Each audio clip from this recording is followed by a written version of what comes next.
आज़ादी का अमृत महोत्सव ਨੂੰ ਸਮਰਪਿਤ आज़ादी का सफर तहत ਅਸੀਂ ਭਾਰਤ ਦੀ ਆਜ਼ਾਦੀ ਵਿੱਚ ਯੋਗਦਾਨ ਪਾਉਣ ਵਾਲੇ ਵੱਖ-ਵੱਖ ਮੰਨੇ ਪਰਮੰਨੇ ਅਤੇ ਗੁੰਮਨਾਮ ਆਜ਼ਾਦੀ ਸੰਗਰਾਮੀਆਂ ਦੇ ਜੀਵਨ ਦੇ ਪਹਿਲੂਆਂ ਤੋਂ ਤੁਹਾਨੂੰ ਜਾਣੂ ਕਰਵਾਉਂਦੇ ਹਾਂ। ਇਸ ਤੋਂ ਇਲਾਵਾ ਆਜ਼ਾਦੀ ਦੇ ਸੰਘਰਸ਼ ਨਾਲ ਜੁੜੀਆਂ ਹੋਰ ਗਤੀਵਿਧੀਆਂ ਬਾਰੇ ਵੀ ਦੱਸਦੇ ਹਾਂ। ਅੱਜ ਦੀ ਕੜੀ ਵਿੱਚ ਅਸੀਂ ਤੁਹਾਨੂੰ ਉੱਘੇ ਸਮਾਜ ਸੁਧਾਰਕ ਮੁਹੰਮਦ ਬਰਕਤੁੱਲਾ, ਬ੍ਰਿਟਿਸ਼ ਭਾਰਤੀ ਫੌਜ ਦੀ ਪੰਜਾਬ ਬਟਾਲੀਅਨ ਵਿੱਚ ਸਿਪਾਹੀ ਰਾਮ ਸਿੰਘ ਤੇ ਪੰਜਾਬ ਦੇ ਲੁਧਿਆਣਾ ਦੇ ਵਸਨੀਕ ਨਾਗੇਂਦਰ ਸਿੰਘ ਬਾਰੇ ਜਾਣਕਾਰੀ ਦੇ ਰਹੇ ਹਾਂ।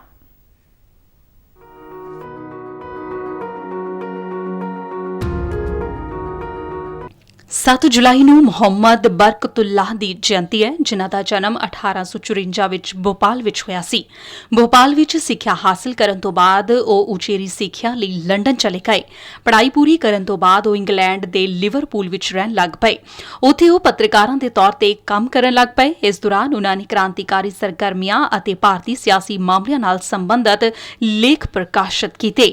ਲੰਡਨ ਵਿੱਚ ਰਹਿੰਦਿਆਂ ਉਹ ਲਾਲਾ ਹਰਦਿਆਲ, ਸ਼ਿਆਮ ਜੀ ਕ੍ਰਿਸ਼ਨ ਵਰਮਾ, ਨਸਰੁੱਲਾ ਖਾਨ ਅਤੇ ਰਾਜਾ ਮਹਿੰਦਰ ਪ੍ਰਤਾਪ ਸਿੰਘ ਵਰਗੇ ਉੱਘੇ ਕ੍ਰਾਂਤੀਕਾਰੀਆਂ ਦੇ ਸੰਪਰਕ ਵਿੱਚ ਆਏ। 1907 ਵਿੱਚ ਉਨ੍ਹਾਂ ਦੀ ਮੁਲਾਕਾਤ ਅਮਰੀਕਾ ਵਿੱਚ ਮੈਡਮ ਭੀਕਾਂਜੀ ਕਾਮਾ ਦੇ ਨਾਲ ਹੋਈ। ਇਸ ਦੌਰਾਨ ਉਨ੍ਹਾਂ ਨੇ ਨਿਊਯਾਰਕ ਸ਼ਹਿਰ ਦੇ ਰਸਾਲਿਆਂ ਤੇ ਅਖਬਾਰਾਂ ਵਿੱਚ ਭਾਰਤੀ ਸਿਆਸਤ ਅਤੇ ਮੁਸਲਿਮ ਹਿੰਦੂ ਭਾਈਚਾਰੇ ਬਾਰੇ ਲਿਖਤਾਂ ਰਾਹੀਂ ਯੋਗਦਾਨ ਦਿੱਤਾ। ਫਰਵਰੀ 1909 ਵਿੱਚ ਉਹ ਜਾਪਾਨ ਦੇ ਟੋਕੀਓ ਵਿੱਚ ਰਹਿਣ ਲੱਗ ਪਏ ਅਤੇ 1910 ਵਿੱਚ ਇਸਲਾਮਿਕ ਫਰੇਟਰਨਿਟੀ ਨਾਂ ਦਾ ਮੈਗਜ਼ੀਨ ਸ਼ੁਰੂ ਕੀਤਾ। ਟੋਕੀਓ ਯੂਨੀਵਰਸਿਟੀ ਵਿੱਚ ਹਿੰਦੁਸਤਾਨੀਆਂ ਦੇ ਪ੍ਰੋਫੈਸਰ ਦੇ ਰੂਪ ਵਿੱਚ ਉਨ੍ਹਾਂ ਨੇ ਪੜ੍ਹਾਉਣ ਦਾ ਕੰਮ ਵੀ ਕੀਤਾ। ਟੋਕੀਓ ਵਿੱਚ ਉਨ੍ਹਾਂ ਨੇ ਕਾਹਿਰਾ, ਕਾਂਸਟੈਂਟੀਨੋਪਲ ਅਤੇ ਮਾਸਕੋ ਦਾ ਦੌਰਾ ਕੀਤਾ ਅਤੇ 1911 ਵਿੱਚ ਉਹ ਸ਼ਿਆਮ ਜੀ ਕ੍ਰਿਸ਼ਨ ਵਰਮਾ ਅਤੇ ਹੋਰ ਕ੍ਰਾਂਤੀਕਾਰੀਆਂ ਦੇ ਸੰਪਰਕ ਵਿੱਚ ਆਏ। ਇਸ ਦੌਰਾਨ ਪ੍ਰੈਸ ਵਿੱਚ ਉਨ੍ਹਾਂ ਦੇ ਬਰਤਾਨੀਆ ਵਿਰੋਧੀ ਲੇਖ ਅਤੇ ਬਿਆਨ ਇੰਨੇ ਲੋਕਪ੍ਰਿਯ ਅਤੇ ਪ੍ਰਭਾਵਸ਼ਾਲੀ ਹੋ ਗਏ ਸਨ ਕਿ ਬਰਤਾਨਵੀ ਸਰਕਾਰ ਨੇ ਨਾ ਸਿਰਫ ਭਾਰਤ ਵਿੱਚ ਉਨ੍ਹਾਂ ਦੀਆਂ ਲਿਖਤਾਂ ਤੇ ਪਾਬੰਦੀ ਲਗਾ ਦਿੱਤੀ, ਸਗੋਂ ਜਾਪਾਨੀ ਅਧਿਕਾਰੀਆਂ ਤੇ ਵੀ ਉਨ੍ਹਾਂ ਪ੍ਰਤੀ ਸਖਤ ਵਤੀਰਾ ਅਪਣਾਉਣ ਲਈ ਦਬਾਅ ਪਾਇਆ।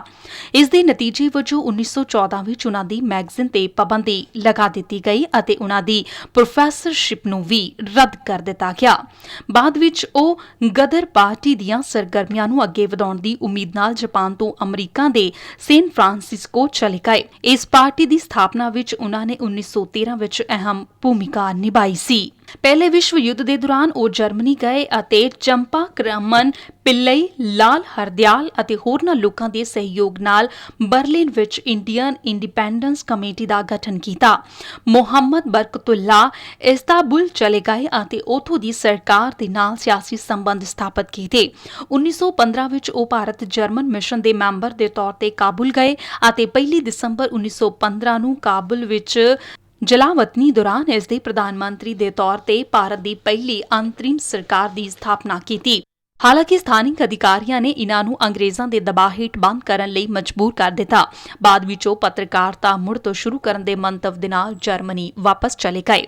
1921 ਦੇ ਦੌਰਾਨ ਉਨ੍ਹਾਂ ਨੇ ਮਾਸਕੋ ਵਿੱਚ ਭਾਰਤੀ ਕ੍ਰਾਂਤੀਕਾਰੀਆਂ ਦੀ 3 ਦਿਨਾਂ ਮੀਟਿੰਗ ਵਿੱਚ ਹਿੱਸਾ ਲਿਆ। ਜੂਨ 1927 ਵਿੱਚ ਬਰਕਤੁੱਲਾ ਸ਼ੈਲੇਂਦਰਨਾਥ ਘੋਸ਼ ਦੇ ਨਾਲ ਯੂਨਾਈਟਿਡ ਇੰਡੀਆ ਲੀਗ ਦੇ ਸੰਮੇਲਨ ਵਿੱਚ ਹਿੱਸਾ ਲੈਣ ਲਈ ਅਮਰੀਕਾ ਦੇ ਡਿਟਰਾਇਟ ਚਲੇ ਗਏ।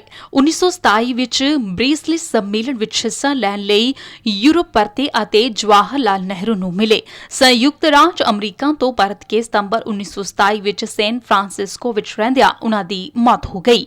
ਮਹਾਨ ਰਾਸ਼ਟਰਵਾਦੀ ਮੁਹੰਮਦ ਬਰਕਤੁੱਲਾ ਨੂੰ ਸਾਡਾ ਕੋਟ ਨਮਨ। ਅੱਜ ਅਸੀਂ ਰਾਮ ਸਿੰਘ ਨੂੰ ਵੀ ਯਾਦ ਕਰ ਰਹੇ ਹਾਂ, ਜਿਹੜੇ ਰਾਜਸਥਾਨ ਦੇ ਸਵਾਈ ਮਾਧੋਪੁਰ ਦੇ ਰਹਿਣ ਵਾਲੇ ਸਨ। ਉਹ ਬ੍ਰਿਟਿਸ਼ ਭਾਰਤੀ ਫੌਜ ਦੀ ਪੰਜਾਬ ਬਟਾਲੀਅਨ ਵਿੱਚ ਸਿਪਾਹੀ ਸਨ। ਉਨ੍ਹਾਂ ਨੇ ਮਲਾਇਆ ਅਤੇ ਸਿੰਗਾਪੁਰ ਵਿੱਚ ਦੂਜੀ ਵਿਸ਼ਵ ਜੰਗ ਵਿੱਚ ਹਿੱਸਾ ਲਿਆ, ਪਰ 1942 ਵਿੱਚ ਜਾਪਾਨ ਨੇ ਉਨ੍ਹਾਂ ਨੂੰ ਜੰਗੀ ਕੈਦੀ ਦੇ ਤੌਰ ਤੇ ਗ੍ਰਿਫਤਾਰ ਕਰ ਲਿਆ। ਇਸ ਤੋਂ ਬਾਅਦ ਉਹ ਆਜ਼ਾਦ ਹਿੰਦ ਫੌਜ ਦੀ 3ਜੀ ਗੁਰੀਲਾ ਰੈਜੀਮੈਂਟ ਵਿੱਚ ਸਿਪਾਹੀ ਦੇ ਤੌਰ 'ਚ ਸ਼ਾਮਲ ਹੋਏ। ਮਿਆਂਮਾਰ 'ਚ ਬਰਤਾਨਵੀ ਅਗਵਾਈ ਵਾਲੀਆਂ ਸਹਿਯੋਗੀ ਫੌਜਾਂ ਦਾ ਸਾਹਮਣਾ ਕਰਦੇ ਹੋਏ ਉਹ 7 ਜੁਲਾਈ 1944 ਨੂੰ ਸ਼ਹੀਦ ਹੋ ਗਏ। ਭਾਰਤ ਦੇ ਇਸ ਮਹਾਨ ਸਪੂਤ ਰਾਮ ਸਿੰਘ ਨੂੰ ਸਾਡਾ ਸ਼ਤ-ਸ਼ਤ ਨਮਨ। 7 ਜੁਲਾਈ ਨੂੰ ਨਾਗੇਂਦਰ ਸਿੰਘ ਦੀ ਵੀ ਬਰਸੀ ਹੈ। ਨਾਗੇਂਦਰ ਸਿੰਘ ਪੰਜਾਬ ਦੀ ਲੁਧਿਆਣਾ ਦੀ ਵਸਨੀਕ ਸਨ। ਉਹ ਬ੍ਰਿਟਿਸ਼ ਭਾਰਤੀ ਫੌਜ ਦੀ 8ਵੀਂ ਪੰਜਾਬ ਰੈਜੀਮੈਂਟ ਵਿੱਚ ਸਿਪਾਹੀ ਸਨ। 1942 ਵਿੱਚ ਉਹ ਆਜ਼ਾਦ ਹਿੰਦ ਫੌਜ ਵਿੱਚ ਸ਼ਾਮਲ ਹੋਏ ਅਤੇ ਹੌਲਦਾਰ ਦੇ ਤੌਰ ਤੇ ਕੰਮ ਕਰਨ ਲੱਗ ਪਏ।